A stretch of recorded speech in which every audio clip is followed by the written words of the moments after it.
chiên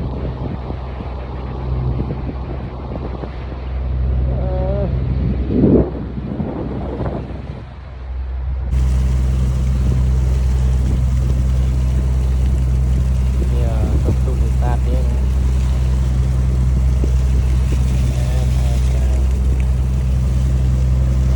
em chiên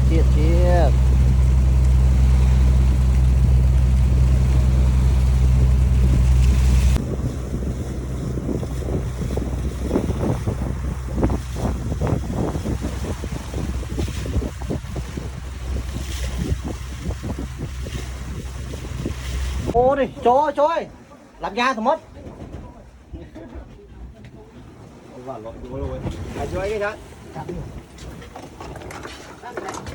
cho hia cho mến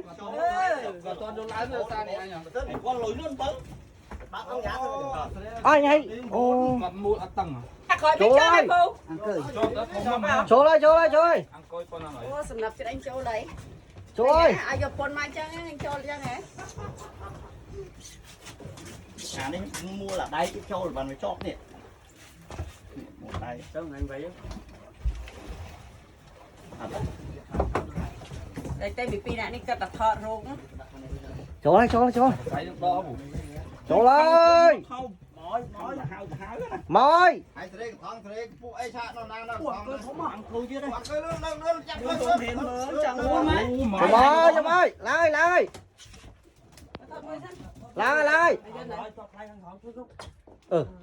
coi con nào nào ba con ô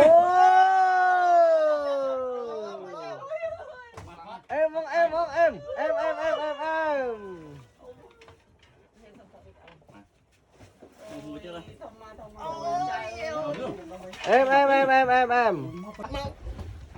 thấy nó thông mấy bờ cầu mới cho lắm thấy cái làm gai thầy Spin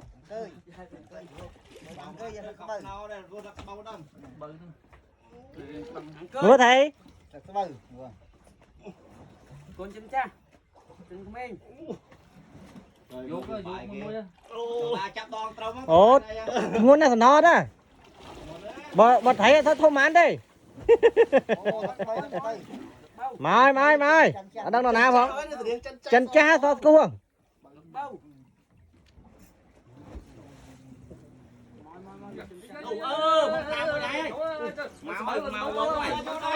ô đâu mai lụa cho mua yeah Đông thằng này mua chết nè. em đi Thấy anh không? bạn đâu ơi bạn trong ấy cách chào bà đa chào hai nó bèn than đâu Cho đây. Ôi vô thả bạ tê mà dân bà lớn nó mới ba bán. này ba Nè ơi. Cái bay lấy chứ kìa. Cách trong cháu. Vô mày. giờ trong chỗ cái tàu Vậy thấy cái vô mày. đã trong thôi mày Ăn đã cho mấy bán này Thấy cái vô mày. vì miền trong đây Chưa thấy đây cái vô mày. Cho bạn. Thấy mó ấy. Cho mò. thấy mấy nhá ở đây tệ Cho mò. thấy mấy nhá con bao giờ làm mấy nhá Ô chọt môi. ôi trời ốc Chọt mò môi. tôn cây Môi.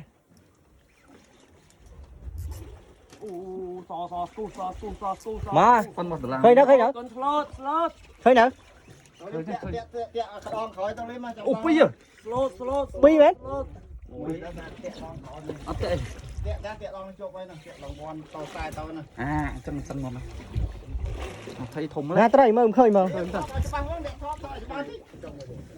thấy mấy Mượt khơi. Ô. tu chay tu Mò. Môi. Ô thấy được clear chứ đó. phân đi rồi Ô tẹo men ta. Sổ mà chiết em vua. cho mặt tăng Tức đáy đâu là lọ. Mắt tức đáy đâu là lọ. chỗ đó tên này chỗ đó rất là ngu chứ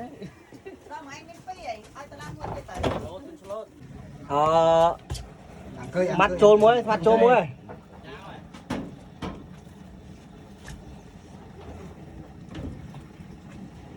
Bạn đang thấy gì kia? Mình tao thông rồi còn mình tao tôi. Mình tao thông hay mình tao tôi?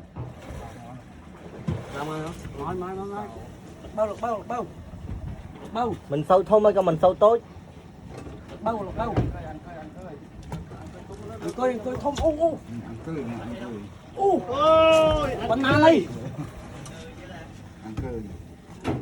Vừa ăn cơi mình. đi vào Thông một. Ồ con na này. mà ngất này Ngất đang mơ khơi như này. Cổ ngoài một con na đây vào đó thấy nhé.